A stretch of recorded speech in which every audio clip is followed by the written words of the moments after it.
Haleluya, puji Tuhan.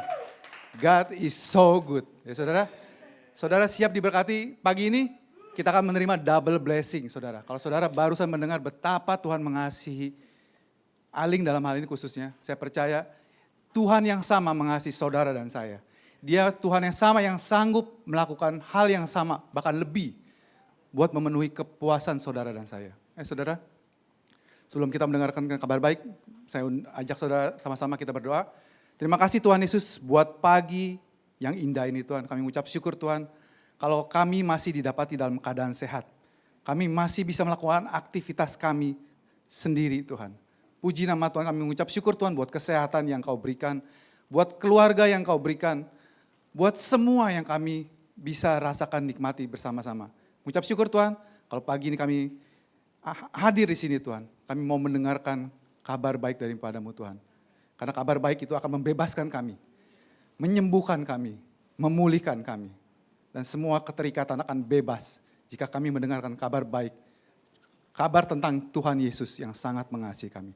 Di dalam nama Tuhan Yesus kami siap diberkati. Amin. Bagi saudara, puji syukur buat kesaksian yang barusan kita dengarkan ya. Di sana kita bisa melihat bahwa saudara bisa, kadang banyak dari kita, take it for granted. Menganggap remeh sesuatu hal yang biasa kita bisa lakukan.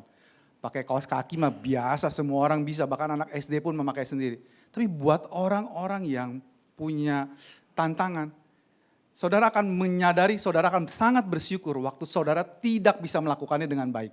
Ya saudara, untuk jongkok it's very easy. Ya, saudara bersyukur sama Tuhan setiap kali kita bangun pagi, kita masih bisa buka mata, bisa melihat semua warna di dunia ini, masih bisa berdiri, masih bisa menghirup napas secara gratis, ya saudara, dengan baik, dengan normal. Saudara, untuk menyingkat waktu kita langsung masuk ke dalam firman Tuhan. Ada suatu cerita di perjanjian lama yang mengisahkan tentang kasih karunia Tuhan yang sangat besar dalam hidup setiap kita. Ya saudara, cerita ini saya angkat dari latar belakang dari kisah kehidupan seorang raja yang paling sukses di kerajaan Israel, yaitu Daud. Bangsa Israel itu bangsa yang memiliki teokrasi. Mereka dipimpin langsung oleh Tuhan. Tidak ada bangsa lain di dunia yang mendapatkan kehormatan seperti bangsa Israel. Tuhan sendiri yang menjadi rajanya. Tapi seperti kebanyakan kita juga, kita sering tidak puas. Take it for granted. Alah, buat apa Tuhan jadi raja saya? Kami pingin raja seperti bangsa-bangsa di sekeliling kami. Filistin punya raja. Amalek punya raja, kami juga mau punya raja seperti mereka. Lalu Tuhan mengutus Samuel untuk mengurapi Saul, seorang Benyamin. Ya saudara, dan Saul menjadi raja Israel yang pertama. Saul di awal-awalnya baik, orangnya rendah hati saudara. Ya, tapi ada satu ketika dia merasa posisinya terancam. Dia takut kehilangan karirnya, dia takut kehilangan apa yang dia miliki saudara. Terus Tuhan menetapkan penggantinya, Daud. Artinya beloved, ya saudara, orang yang dikasihi, ya. Daud menjadi raja Israel berikutnya. Saul mempunyai keturunan, mempunyai anak. Salah satunya bernama Yonatan, ya saudara. Yonatan semestinya seperti saudara ketahui yang namanya kerajaan, raja selanjutnya setelah Raja Saul harusnya Yonatan, betul saudara? Tapi karena Tuhan menetapkan Saul tidak akan lagi memerintah beserta keturunannya, aku menetapkan Daud. Karena saudara, di balik semua cerita di perjanjian lama, Tuhan sudah menetapkan cerita tentang seorang penyelamat yang akan datang dari keturunan Yehuda. Ya saudara, dan Daud adalah keturunan Yehuda. Lalu, singkat cerita, anehnya Daud dan Yonatan berteman. Ini nggak seperti di cerita-cerita yang saudara nonton di film kungfu atau apa. Karena biasanya keturunan raja akan terus berusaha mempertahankan haknya untuk sebagai raja. Tapi Yonatan tahu Tuhan sudah menetapkan Daud sebagai pengganti bapakku. Hebatnya Yonatan bisa berteman dengan Daud. Dan kita baca di 1 Samuel 20 ayat 15. Di mana Yonatan berjanji, mengikat janji dengan Daud. Janganlah engkau memutuskan kasih setiamu terhadap keturunanku. Ini kata Yonatan kepada Daud. Karena dia tahu berikutnya Daudlah yang akan jadi raja, bukan dia. Sampai selamanya. Dan apabila Tuhan melenyapkan setiap orang dari musuh Daud dari muka bumi. Jadi Yonatan tahu kehidupannya tidak akan abadi. Tapi Daud, engkau sudah ditentukan Tuhan menjadi raja Israel. Kita berjanji kalau aku hidup, aku akan menyelamatkan keturunanmu. Dan kalau engkau hidup, engkau akan menyelamatkan keturunanku. Ya saudara, saat itu Daud belum menjadi raja, walaupun dia sudah diurapi sebagai raja. Ya saudara, terus kita lanjut ceritanya. Saul dan Yonatan perang. Ya saudara, zaman dulu kerajaannya perang untuk menaklukkan bangsa-bangsa di sekelilingnya. Lalu tiba ada suatu ketika di mana Saul dan Yonatan turun berperang ya di Bukit Gilboa. Dan mereka tewas di dalam peperangan itu. Ya, waktu Daud mendengar berita itu, Daud sangat sedih sekali. Ya, dia nangis, lucu saudara. Daud ini pribadi yang sangat unik. Saking uniknya Tuhan bilang, Daud itu adalah orang yang kekasih jiwa saya. Ya, Tuhan sampai bilang gitu. Aku suka kepada Daud. Saudara, kita mungkin suka dengan banyak orang. Kita cinta, kita mengasihi istri kita mengasihi pastor kita, mengasihi teman-teman gereja kita, mengasihi anak-anak kita. Tapi hanya beberapa di antara mereka yang kita sukai. Betul saudara? Saya cinta semua kalian, tapi saya nggak terlalu suka dengan banyak dari kalian. Ada istilah seperti gitu saudara. Daud dicintai dan disukai oleh Tuhan. Kenapa saudara? Karena Daud punya hati yang humble, hati yang dia cepat untuk repent, dia banyak hal baik dalam kehidupan Daud. Ya saudara, terus ceritanya Daud sedih, padahal Saul itu kerjaannya seumur hidupnya dia ngejar-ngejar Daud untuk dibunuh. Ya saudara bisa dengar khotbahnya Pastor Fedri, Daud sampai lari ke Kehila, masuk ke dalam gua di Adulam, kumpul dengan pasukan 3D Army. Ya saudara, sangat menyebalkan sebenarnya Saul itu dalam kehidupan Daud. Tapi waktu Daud mendengar Saul dan Yonatan mati, dia berduka. Dan kabar ini bukan hanya didengar oleh Daud. Kabar buruk ini nyampe ke istana Saul. Sehingga seisi istana Saul ketakutan. Saul dan Yonatan mati, Saul dan Yonatan mati. Dan waktu itu Yonatan sudah memiliki seorang anak, kita baca di ayat berikutnya, yang bernama Mephiboset. Waktu itu Mephiboset berumur 5 tahun. Waktu kabar itu terdengar ke istana, kita baca ya, Yonatan anak Saul mempunyai seorang anak laki-laki yang cacat kakinya. Ia berumur 5 tahun. Ketika datang kabar tentang Saul dan Yonatan dari Yizreel, inang pengasuhnya mengangkat dia pada waktu itu lalu lari. Tetapi karena terburu-buru larinya, anak itu jatuh dan menjadi timpang. Ia bernama Mephiboset. Saudara, katakan bersama saya, Mephiboset. Saudara akan mendengar nama ini berulang-ulang. Karena nama ini sangat penting dalam cerita ini. Ya saudara, dan beserta dengan Mephiboset juga disebut berulang-ulang kakinya timpang. Saudara akan terus dengar ceritanya, kakinya timpang. Selalu ngomongin Mephiboset, selalu konotasinya kakinya timpang. Ya saudara, jadi waktu dengar kabar buruk ini, babysitternya gendong si Mephiboset buru-buru, lari. Kenapa saudara? Karena di zaman itu, zaman peperangan perebutan kekuasaan, semua orang tahu kalau raja yang baru bangkit, jangankan dari orang lain, dari keluarga sendiri aja semua saudaranya bisa dibabat habis. Saudara bisa dengar ceritanya anaknya Gideon, jadi dia punya 20 anak kalau nggak salah. Waktu Gideonnya wafat istilahnya, penggantinya, satu anak itu mengundang seluruh abang-abangnya, saudara-saudaranya untuk datang dan dibunuh semuanya. Tapi satu nggak datang, jadi dia selamat. Ya saudara, jadi kebiasaan zaman dulu kalau raja baru datang, keluarga raja lamanya dihabisin supaya tidak ada yang akan mengklaim haknya sebagai raja. Jadi inangnya buru-buru bawa lari si Mephiboset ini, cuman karena larinya terburu-buru, dia jatuh dan kita nggak tahu kejadiannya gimana. Hasil akhirnya Mephiboset timpang. Waktu dia dengar kabar buruk, si inangnya ini hamba. Saudara tahu ya konotasi kalau saudara sering ke GBC, ngomongin hamba hukum Taurat itu sinonim. Kalau saudara mendengar kabar buruk dari hamba membawa saudara, Dia larinya terburu-buru karena penuh roh ketakutan. Hasilnya jatuh, hasilnya timpang. Kalau saudara terus mendengarkan kabar buruk, terus gaulnya sama inang yang mendengar kabar buruk, saudara hasilnya akan terjatuh, tertimpa, dan saudara akan pincang dalam menjalani hidup ini, bahkan sebagai anak-anak Tuhan. Ya saudara, terus cerita ini berlalu, ceritanya Daud menjadi raja. Nah di sini saudara perlu pahami. Kalau saya tanya saudara, karena kita berada, cerita ini sudah lewat, kita sudah tahu ceritanya. Sekarang saya tanya saudara, apakah Daud mengejar-ngejar Mefiboset? Apakah Daud mencari Mefiboset untuk membunuh Mefiboset? Tidak. Kenapa? Karena kita tahu Daud dan papanya Mefiboset yang namanya Yonatan sudah mengikat perjanjian beberapa waktu lalu. Bahwa mereka akan saling memelihara keturunan mereka. Ya saudara, kita maju ke 2 Samuel pasal 9. Ini inti ceritanya. Berkatalah Daud, jadi waktu Daud sudah menjadi seorang raja, dia mulai banyak lagi ada waktu luang, dia mikir-mikir.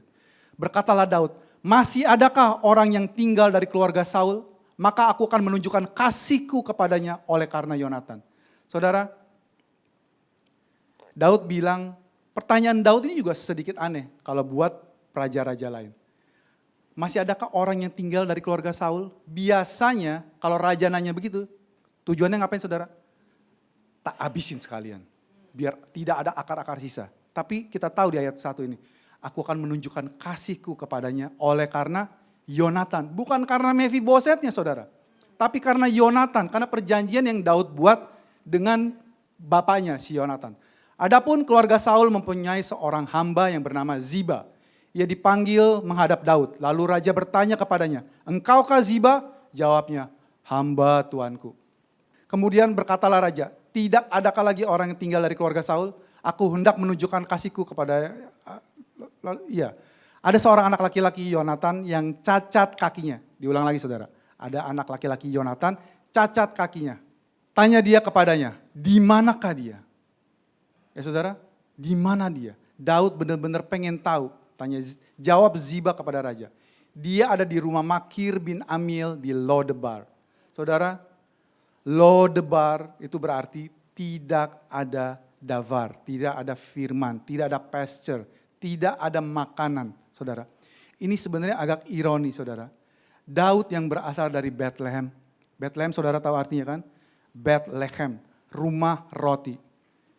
Mencari seorang anak temannya, anak yang orang yang dia kasihi, keturunannya, yang tinggalnya di tempat yang tanpa makanan. Tidak ada makanan. Saudara, saya ingin mengajak saudara mengucap syukur bahwa saudara ada di GBC. Saudara mendapat makanan yang berlimpah di sini. Saudara mendapatkan seperti Pastor Yudi bilang di awal bulan, makanan keras. Bukan bubur terus, bukan makanan ringan, bukan makanan hukum Taurat terus. Tapi saudara diajarkan tentang righteousness. Bukan your righteousness, but his righteousness in you. Yang sudah diberikan gratis buat saudara dan saya. Bulan ini Pastor Yudi, Pastor Lita ngomongin tentang Abraham dan Sarah. Ya saudara bisa melihat betapa tidak layaknya Abraham. Itu kita sebut orang benar. Bahkan disebut bapak orang percaya, buset. Pastor Lita bilangnya apa? Dia ini menjual istrinya, bukan hanya ngibul. Ya saudara, kalau sekarang saudara menjual istri, pasti saudara masuk TV sekarang. Sudah banyak kejahatan, betul saudara? Ya, lagi banyak, lagi ngetren. Tapi Abraham sudah melakukannya duluan. Ya saudara. Terus sesudah itu Raja Daud menyuruh mengambil dia dari rumah Makir bin Amil dari Lodebar. Jadi Daud mengutus utusannya, saya percaya adalah salah satu jenderal pentingnya. Karena ini adalah tamu yang sangat penting buat Daud. Jadi dia gak kirim yang receh-receh, dia kirim yang the best.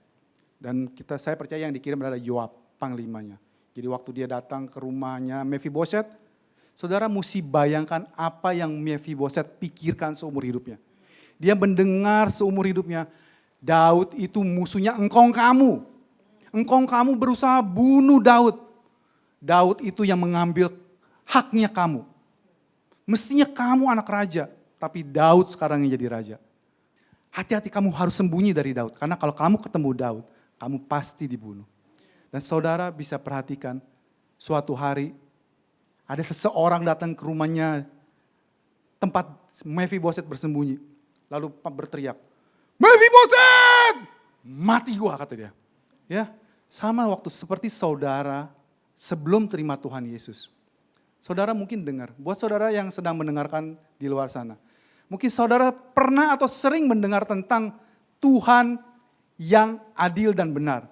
Tuhan yang tidak akan melewatkan satu dosa pun dari setiap hidup kita. Tuhan yang benar, saudara, tidak menimbang-nimbang dosa. Mana yang lebih berat kebaikan kamu atau lebih berat dosa kamu. Kalau lebih berat kebaikan kamu, kamu masuk surga. Tuhan bukan pedagang, saudara. Mikirin untung dan rugi. Bagi Tuhan satu dosa cukup mengirim engkau masuk ke neraka selamanya. Karena tidak ada tempat di surga buat satu dosa sekecil apapun. Tidak ada kemampuan dari kita. Kita semua ini broke, bangkrut, hancur, miskin, timpang.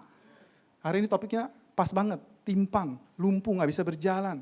Ya saudara, kita gak ada apa-apanya yang bisa kita tawarkan. Saudara, saudara dan saya adalah Mephiboset. Saudara dan saya terus sebelumnya mendengarkan kabar buruk. Waktu kabar baik itu saudara dengar, Tuhan mengasihi saudara. Tuhan mengajak saudara datang ke rumahnya. Mengundang saudara menjadi anak-anaknya, menjadi anak raja. Saudara gak percaya? Gak mungkin. This is too good to be true. Respon kebanyakan orang akan takut. Karena dia tahu, walaupun di mulut mereka, mereka bilang, dosa mah gak bejendol dan sebagainya. Tapi mereka tahu dalam hatinya, bahwa saya penuh dosa dan saya perlu diselamatkan. Ya saudara, dan kabar baiknya, waktu Yoab panggil, Mephiboset, dia gemeteran, ketakutan. Pasti Daud membunuh saya. Akhirnya waktu itu tiba. Ketakutan saya selama ini jangan sampai ditemukan Daud, tiba. Daud akhirnya menemukan saya dan saya pasti mati. Ya, ayat selanjutnya. Dan Mephiboset bin Yonatan bin Saul masuk menghadap Daud. Ia sujud dan menyembah, kata Daud. Mephiboset, jawabnya, inilah hamba Tuanku. Saudara, kalau saudara masih berpikiran, merendahkan diri di hadap Tuhan bilang, oh Tuhan, aku ini hamba-Mu Tuhan. Aku cacing Tuhan. Aku tidak layak menghadap-Mu Tuhan. Saudara, bangun. Saudara dulunya begitu. Tapi saudara bukan berada di titik ini. Kalau saudara sudah terima Tuhan Yesus sebagai Tuhan.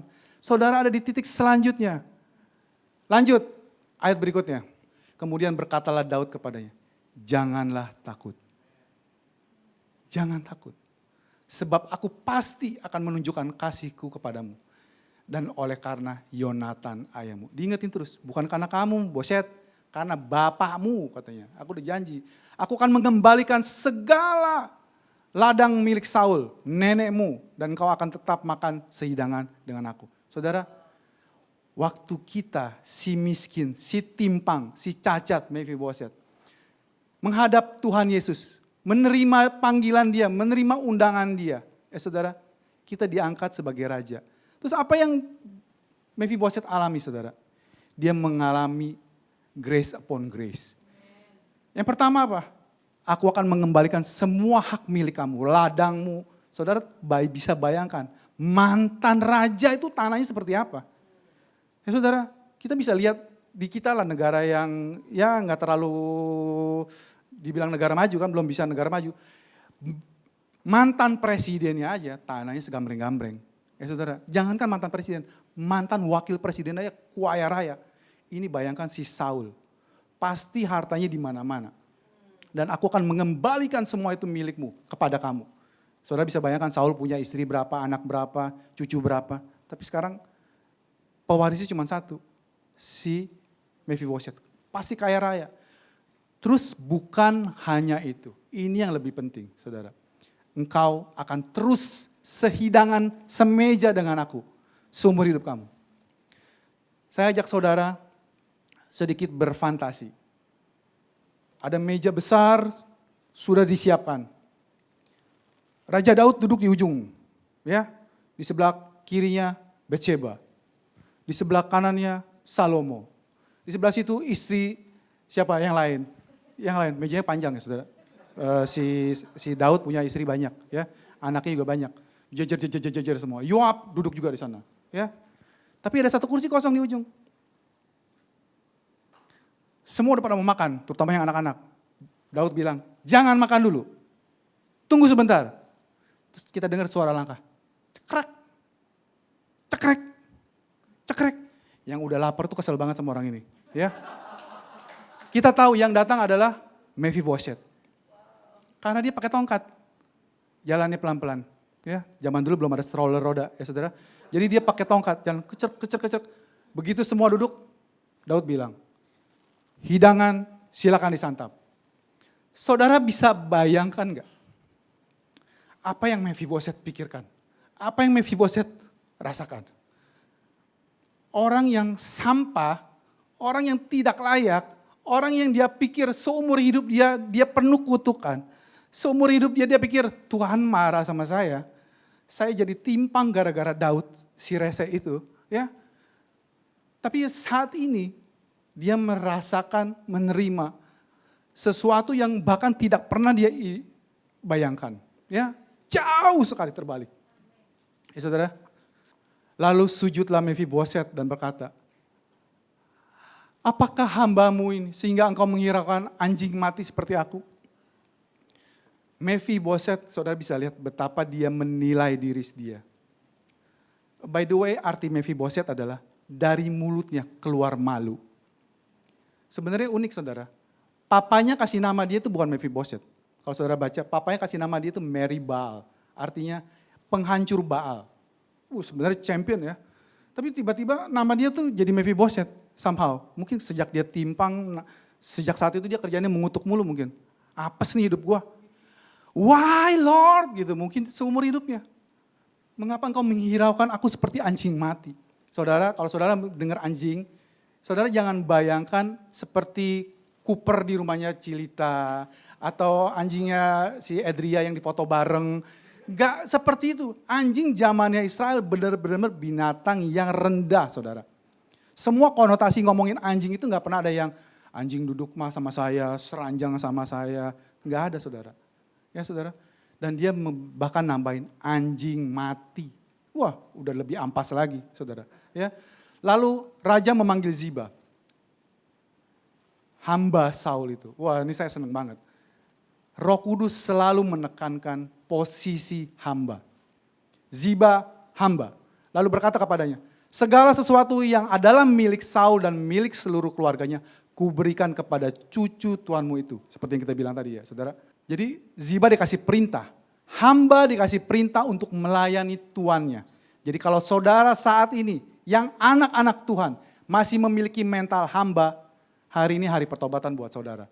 Saudara bukan lagi hamba. Hamba kerjanya akan melayani si Mephibosheth. Engkau harus mengerjakan tanah baginya. Tuh hamba, kalau masih mau jadi hamba.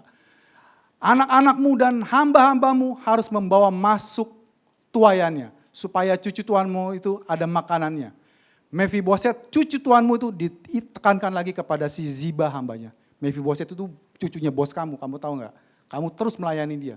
Bukan hanya Ziba saudara. Ziba dan Andre. Ya, Ziba dan seluruh keluarganya, anak-anaknya harus melayani Mephibosheth seorang. Wow, ini seperti yang pastor pada ceritakan. Tahukah engkau bahwa engkau memiliki angels yang melayani engkau? Saudara, kita punya angels yang melayani kita. Kalau saja kita mempergunakan gift yang Tuhan kasih itu. Tuhan, saya mau berangkat kerja, istri saya mau berangkat. Saya perkatakan, perlindunganmu sempurna Tuhan. Malaikat utus di depannya. Jaga toko berbahaya. Atung, tokonya pakai satpam nggak cukup. Aman karena ada angel yang jagain. Ya. Berkatalah Ziba kepada raja, hambamu ini akan melakukan tepat seperti yang diperintahkan tuanku raja kepadanya. Dan Mephibosheth makan sehidangan dengan Daud sebagai salah seorang anak raja. Mephibosheth makan sehidangan, semeja dengan Daud sebagai anak raja. Saudara, kalau saudara cukup puas dengan cerita ini, itu sudah memberkati saudara. Tapi mari kita masuk lebih dalam lagi. Inti dari cerita ini.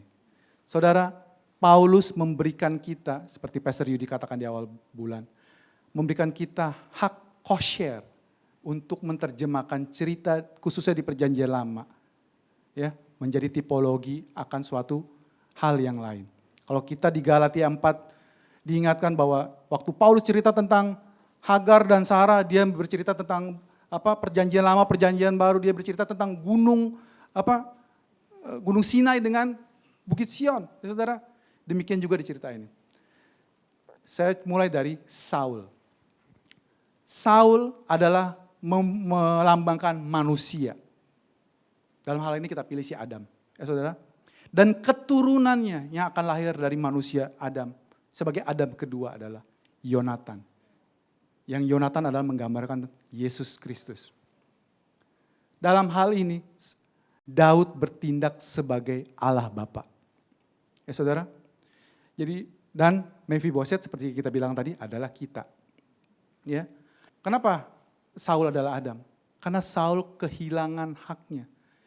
Saul kehilangan kemuliaannya, dia jatuh, dia menjual dirinya, melanggar perintah Tuhan. Ya. Dan Yesus, Tuhan, menetapkan dalam perjanjian lama, dalam semua yang diberitakan kepada Musa, bahwa akan ada penebus dari seorang manusia juga. Tidak ada yang bisa menebus manusia selain manusia. Di perjanjian lama, bangsa Israel dosanya selalu ditutupi oleh darah binatang. Setiap tahun diulang, saudara bisa baca di Ibrani, setiap hari bahkan imam harus mempersembahkan korban. Yang membuat mereka selalu teringat akan dosa. Hari ini saya bakar korban karena saya berdosa. Hari ini kami membakar korban karena kami berdosa. Terus setiap dia bakar korban dia diingatkan akan dosa lagi. Tapi puji Tuhan, di perjanjian yang baru ini, setiap kita mengingat korban bakaran kita yaitu Yesus, kita diingatkan bahwa Tuhan sudah melupakan dosa-dosa kita. Sekali lagi, saya mau bilang bukannya tidak ada dosa di dalam kita. Tapi Tuhan tidak lagi melihat ada dosa dalam kita. Dosa masih ada dalam diri kita saudara. Tapi Tuhan tidak melihat, itu kabar baik saudara. Tabut perjanjian, di bawahnya, di dalam kotak itu ada sebuli mana, 2 loh batu, dan tongkat Harun yang berkuncup bunga. Itu semua pelanggaran bangsa Israel terhadap penyediaan Tuhan. Dikasih mana setiap hari komplain, bilang makanan tidak berguna. Dikasih 2 loh batu sebagai hukum Tuhan. Mereka melanggar yang pertama bahkan sebelum waktu dikasih. Ya saudara, tongkat itu melambangkan pemberontakan bangsa Israel terhadap kepemimpinan yang Tuhan sudah tentukan. Semua isinya pelanggaran. Tapi waktu ada darah di atasnya, waktu imam besar memercikan darahnya setahun sekali di ruang Maha Kudus, Tuhan tidak bisa melihat pelanggaran yang bangsa Israel lakukan. Ya saudara, Yesus menggambarkan Yonatan. Waktu Yesus dan Daud mengikat perjanjian, ini seperti zamannya Abraham mengikat perjanjian. Saudara ingat ceritanya? Waktu Abraham mau bikin janji sama Tuhan, Tuhan bikin Abraham tertidur. Karena Abraham adalah, kalau dalam rantai, dia adalah bagian yang paling lemah. Kalau suatu perjanjian sampai batal, itu gara-gara si Abraham. Makanya Tuhan membuat dia tidur. Lalu muncullah 2 sosok yang mengikat perjanjian dengan Tuhan dengan satu sosok lagi. Yang kita percaya adalah Yesus. Peristiwa ini diulangi saudara. Ya, Tuhan Allah Bapa mengikat perjanjian dengan Yesus. Aku akan menyatakan kasihku kepada keturunanmu. Ya, waktu Yesus mati dan kita menjadi anak-anaknya karena kita menerima penebusan dia saudara. Dan Tuhan sedang mengingat di manakah keturunan Yonatan? Di manakah anak-anak Yesus? Keturunan ilahi itu, saudara dan saya. Dan sewaktu Allah Bapa mengingat tentang kita, dia bukan ingin menghukum kita saudara. Karena begitu besar kasih Allah akan dunia ini. Sehingga dia mengaruniakan anak yang tunggal, menyelamatkan saudara dan saya. Kalau saudara masih di luar sana, yang masih terkatung-katung, mau kemana saya sehabis hidup ini? Tuhan memanggil engkau hari ini. Tuhan memanggil Mephiboset, yang adalah gambaran kita. Waktu kita mendengar panggilan Tuhan, mungkin kita ketakutan. Mungkin kita merasa Tuhan ingin menghukum saya. It's normal. Tapi saudara tahu ceritanya sekarang. Bahwa Tuhan memanggil Mephibosheth, memanggil saudara dan saya. Bukan untuk menghukum kita. Tapi ingin menyatakan kasihnya kepada kita. Bukan karena kita saudara. Diingatkan berulang-ulang. Karena janjiku kepada Yonatan bapakmu. Tuhan Bapa, Allah Bapa memberkati kita karena dia sudah berjanji dengan Yesus. Perjanjian yang tidak bisa dibatalkan oleh siapapun. Saudara, amazing. Saudara, Pastor Fedri minggu lalu bilang, kita mungkin underpreach about God's grace, God's goodness. Mungkin kita agak takut menyampaikan kebenaran bahwa kasih karunia Tuhan menyelamatkan kita sekali untuk selamanya, tidak tergantung karena perbuatan kita. Saudara bisa lihat apa dari Mephibosheth? Apa yang dia lakukan sehingga dia layak? Selain hanya karena dia adalah keturunan Yonatan. Dan saudara, setelah saudara lihat cerita ini, di kisah pasal ini, saudara tidak mendengar suara dia lagi. Mephibosheth hanya menikmati seumur hidup dia. Semeja sehidangan dengan raja. Diangkat literally sebagai anak raja. Dia tidak tinggal lagi di tanah tandus Lodebar tanpa firman, tanpa asupan gizi. Ya saudara, tetapi dia tinggal bersama raja. Saudara dan saya tinggal di rumah Bapa. Saudara dan saya menikmati hidangan para raja. Kalau sebentar kita akan menerima tubuh dan darah Kristus, saya mau mengajak saudara mengingat cerita tentang Mephibosheth ini. Setiap kali saudara menerima perjamuan kudus. Saudara, bukan kebetulan hari ini bangsa Israel sedang merayakan Paskah mereka.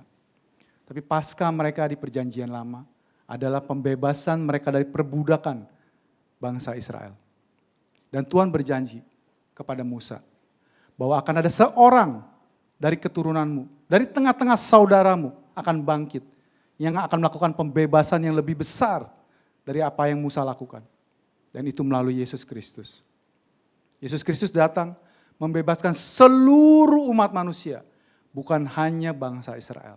Untuk menerima suatu pembebasan yang lebih besar dari perbudakan secara jasmani, tetapi pembebasan dari perbudakan secara rohani. Mari saya ajak saudara untuk menerima tubuh dan darah Kristus. Saudara, Mazmur 105 berkata, Tuhan mengeluarkan mereka dari Mesir dengan emas dan perak. Dan tidak ada seorang pun yang tergelincir.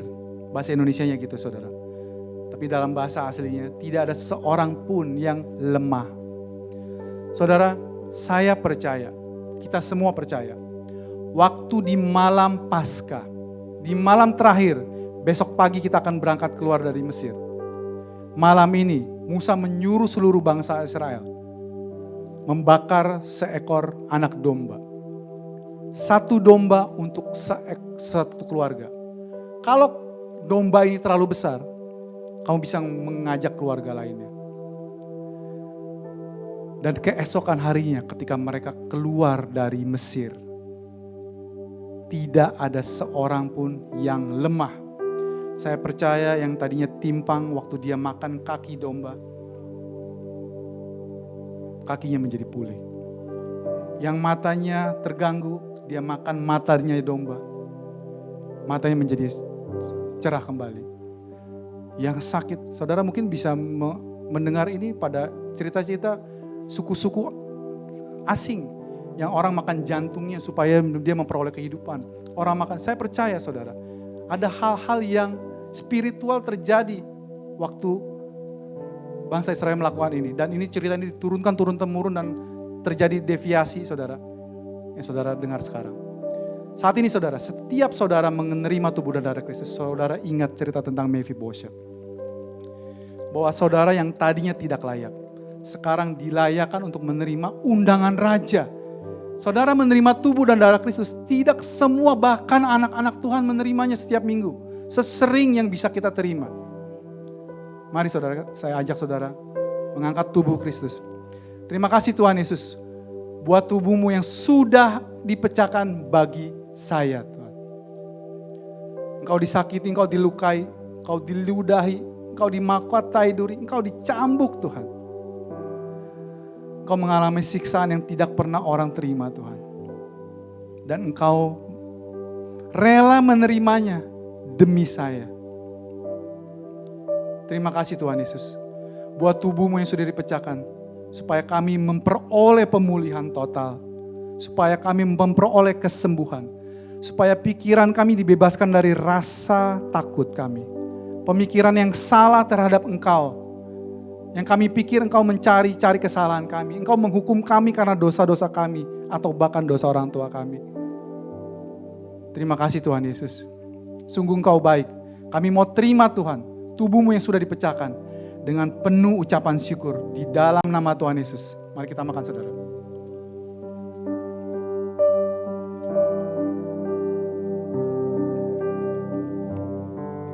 Mari kita angkat darah Kristus. Kita menghormati apa yang Dia sudah perbuat buat saudara dan saya. Darahnya sudah dicurahkan sekali untuk selamanya. Untuk pengampunan dosa saudara dan saya. Dan Dia dibangkitkan sebagai pembenaran bahwa dosa kita semua sudah beres, sudah ditebus. Terima kasih Tuhan buat darah-Mu yang sudah dicurahkan sekali untuk selamanya. Engkau adalah anak domba Allah yang kekal. Darah-Mu kekal Tuhan, sehingga pengampunan kami kekal. Mengucap syukur Tuhan buat anugerah kebenaran yang Kau berikan kepada kami Tuhan. Kami dilayakan sekali untuk selamanya.